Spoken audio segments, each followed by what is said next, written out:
One of our own, Findlay Curtis, is being criminally overlooked as Danny Rohl gambles on a loanee from Spurs who's only just come alive, but now that he has, should we milk it for all it's worth? Speaking of Rohl, he's one game away from a Hampton final and has just fired a bold warning shot with a nearly full-strength squad to face a wounded Celtic in the semi-final.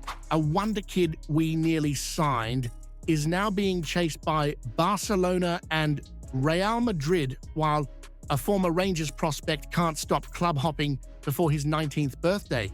And wait till you see our head-to-head record.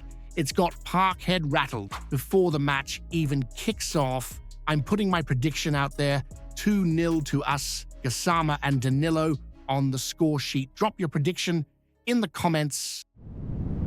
Right, let's talk about something that'll no doubt stir the pot at Ibrox. Findlay Curtis, a lad who had us on our feet back in July, smashing in a screamer against Panathinaikos and rescuing a point late on at St. Mirren.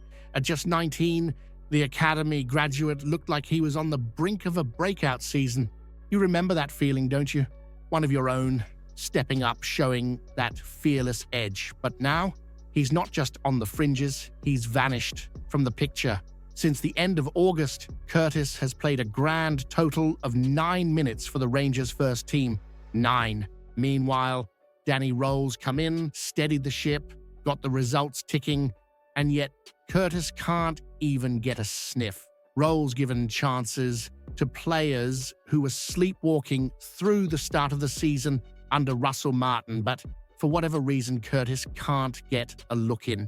And while Rohl's clearly winning over the crowd with back-to-back league wins, you can bet Curtis isn't clapping along. The lad's got 3 goals from just 10 appearances this season. That's not fringe form, that's impact. Now, let's be honest here. If Curtis doesn't see minutes soon, a loan move in January isn't just smart, it's necessary. He needs regular football, not bench warming. And we all know if he goes to another Premiership side and shines, we'll be sitting here in a few months asking why on earth he wasn't playing in the first place. Here's what I want you to ask yourself. If Danny Rohl can't find room for a hungry, in-form, homegrown winger like Curtis, who exactly is he building this squad around? There's a fire building in Govan, and it's all leading to Hampton this Sunday. Rangers are heading into the Scottish League Cup semi-final against Celtic with a sense of purpose, a bit of swagger, and, let's be honest, a manager who looks like he actually knows what he's doing.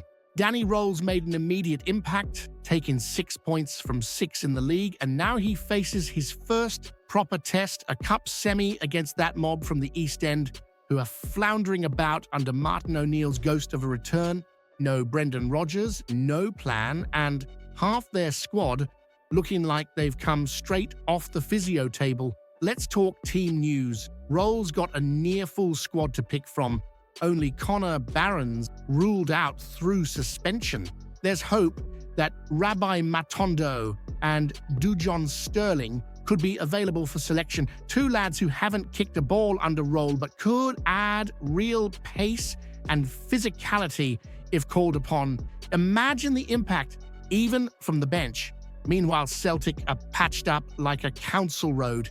No Jota, no Carter Vickers, possibly no Iheanacho, a makeshift backline and a manager clinging to nostalgia rather than tactics. If Rangers can't take advantage of this chaos at Parkhead right now, when will they? The recent Old Firm record tells its own story. 2 wins, 2 draws, and just 1 defeat in the last 5. That 3-0 thumping in January, and Hamza Igamane's rocket at Parkhead in March gave us the belief that this squad has the mentality. Sure, the last one finished 0-0 in a snorefest, but this is different. This is Hampton.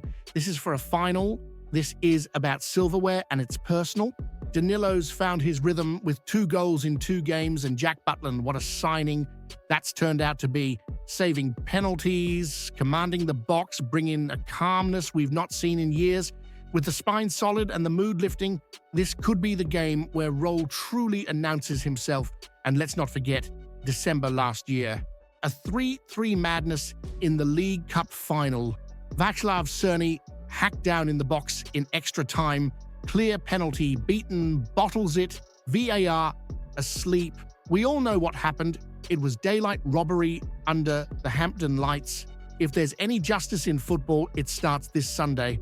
Now, with a place in the final on the line and a chance to send Celtic's season into meltdown, do you think this is more than just a cup semi-final?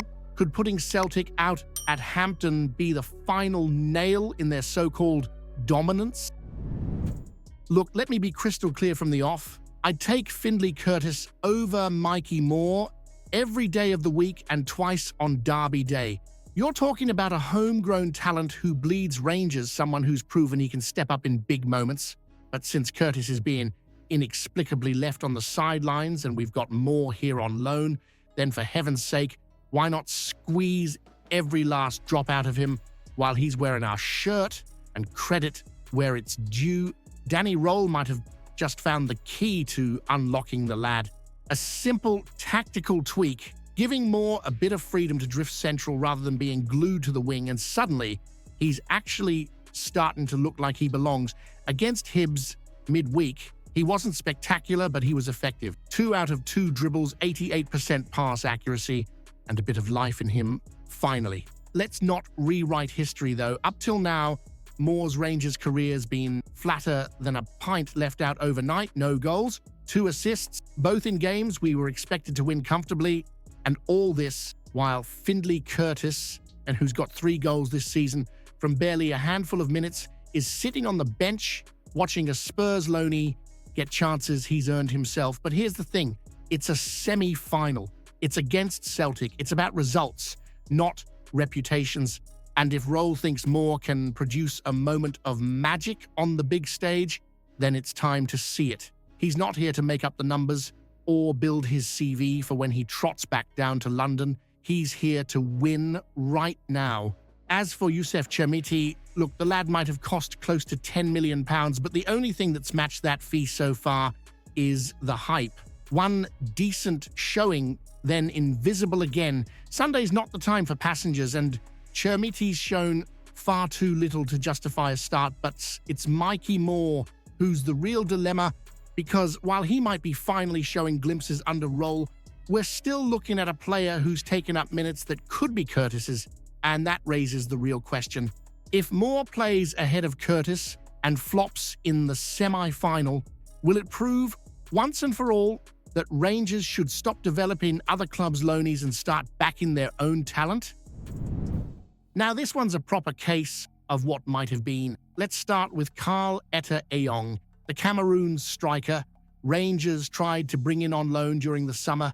Villarreal said no. Fair enough. But what's happened since then?